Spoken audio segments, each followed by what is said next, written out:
بسم الله والصلاة والسلام على رسول الله. معاكم دكتور محمد بداوي، أخصائي طب الأطفال وحديث الولادة. مما لا شك فيه إن الكحة من الحاجات المزعجة للطفل وللأم، وكنت اتكلمت معاكم في حلقة قبل كده عن أسباب الكحة وأنواع الأسباب بالتفصيل ووصف الكحة بالتفصيل وأسباب وعلاج كل سبب.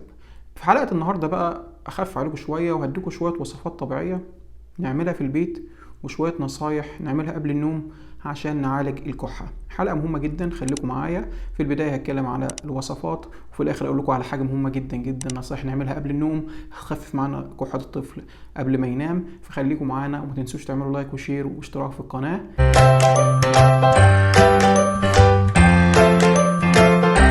خلينا عارفين في البداية ان الوصفات دي بتعالج شوية وتهدي الكحة، لكن الاساس في علاج الكحة هو علاج الاسباب اللي احنا قلناه في الحلقة اللي هتلاقوا وصفها تحت. فعلاج الاسباب هي الاساس في البداية، ولكن الوصفات اللي احنا هنقولها دي هتساعد معانا شوية. وطبعا في حاجات لو موجودة مع الكحة نروح على المستشفى على طول، برضو قلنا عليها قبل كده. فخلينا ندخل في الوصفات على طول. اول وصفة واحلى وصفة والوصفة السحرية هو الليمون بالعسل.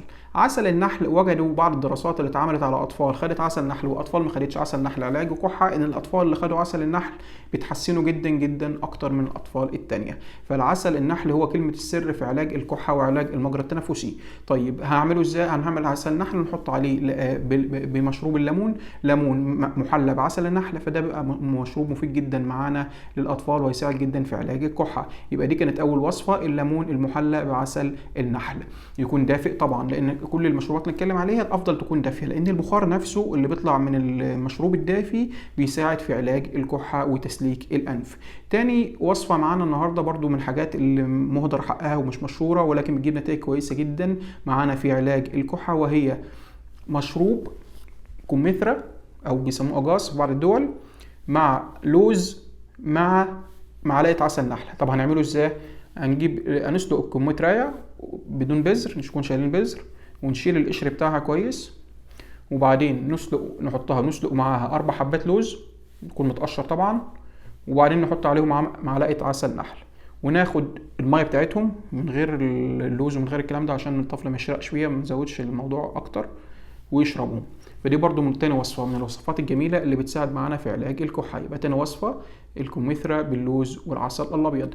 تالت وصفه معانا اليانسون. اليانسون من المشروبات الحلوه جدا اللي بتؤدي الى تسليك الانف وبيساعد على تنقية المجرى التنفسي. يبقى اليانسون من الحاجات الحلوة، وممكن برضو نحليه بعسل النحل. اي حاجة من المشروبات اللي نقولها ممكن نحليها بعسل النحل عشان نزود القيمة ونعظم موضوع علاج الكحة. يبقى اليانسون. تالت حاجة شوربة الدجاج. شوربة الدجاج من الحاجات الحلوة جدا. ليه؟ لان بالذات لازم تكون دافية، ما ينفعش تكون باردة، ما ينفعش طبعا تبقى سخنة زيادة عن اللزوم.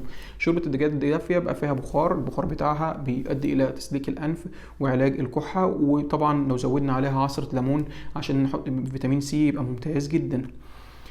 رابع حاجة معانا عصاير الحمضية زي البرتقال والليمون، ويفضل تكون بعد سن السنة. دي غنية بفيتامين سي. فيتامين سي بيؤدي إلى إعادة تجديد أغشية الأنف والجهاز التنفسي، فبيساعد على علاج نزلات البرد والكحة. فدي برضو من الحاجات المهمة معانا. ممكن نضيف لها عشان الطعم الحمضي الأوفر ده ممكن نضيف جزر على عصير البرتقال. عصير البرتقال بالجزر من الحاجات المهمة. فهنا ادينا فيتامين سي وفيتامين اي، فالاثنين بيساعدوا معانا. برضو فيتامين اي مهم جدا لأغشية الأنف. فطبعا هنا الرابعة معانا اللي هو عصير البرتقال بالجزر أو عصير الليمون فقط، أو زي ما قلنا في الأول ليمون بالعسل. خامس حاجة معانا النعناع. النعناع بقى ايه في الانف اكتر. النعناع ممكن اعمله بطريقتين، يا اما هعمل شراب نعناع عادي، ويفضل بلاش الفتله او الحاجات المصنعه، يفضل اللي هو نجيب النعناع الفريش الاخضر نغليه في الميه السخنه ونسيبه يهدى شويه ونخلي الطفل يشربه. او في حاجه جميله جدا ممكن نعملها بالنعناع، استنشاق النعناع. يعني نجيب حله كده صغيره نحط فيها النعناع ونسيبه يغلى، اول ما يهدى كده شويه فوطه كده دماغ الطفل ويبدا يستنشق النعناع. ده هينظف انف الطفل جدا، ده للكبار والصغيرين ولكل الناس. يبقى النعناع من الحاجات المهمه، وقلنا على طريقتين نعمله بيها. حبه البركه.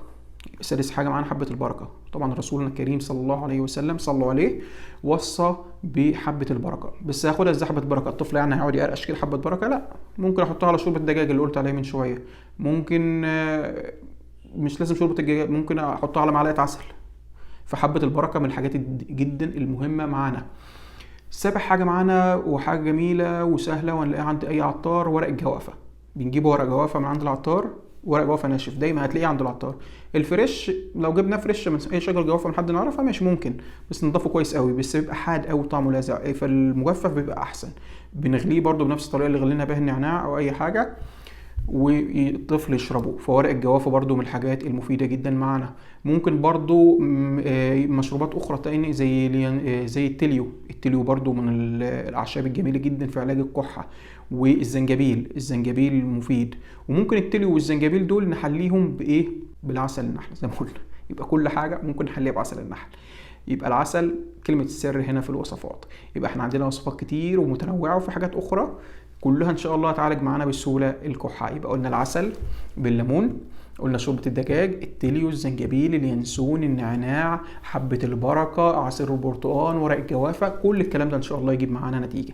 نيجي بقى الجزء مهم اللي قلت لكم عليه من شويه، وهو النصايح اللي نعملها للطفل قبل النوم تقلل ان شاء الله معانا الكحه بالليل. اول حاجه الطفل لو عنده برد نغير ملايات السرير على الاقل كل يومين، عشان الفيروسات والكلام اللي ماسك فيها ده، الطفل بيريل نزل فيروسات الكلام ده، نقلل على قد ما نقدر حتى ما يعديش اخواته وما يعديش ابوه وامه وهو ما يعديش نفسه تاني. فطبعا تغيير الملايات مهم جدا. تاني حاجه تهويه وتشميس الغرفه، يعني كل يوم الصبح نفتح الشبابيك نخلي الشمس تدخل نخلي الهواء يدخل. فالتهويه والتشميس من الحاجات المهمه جدا معانا. يبقى تهويه وتشميس الغرفه. تالت حاجه معانا ننظف المناخير، لو هو عنده رشعه وكده ننظف مناخيره كويس جدا قبل النوم شفاط الانف او بمحلول الملح. وفي حلقه كامله عن نزله البرد وازاي ننظف مناخيرنا بطريقه صحيحه، اتفرجوا عليها برضو هتفيدكم جدا.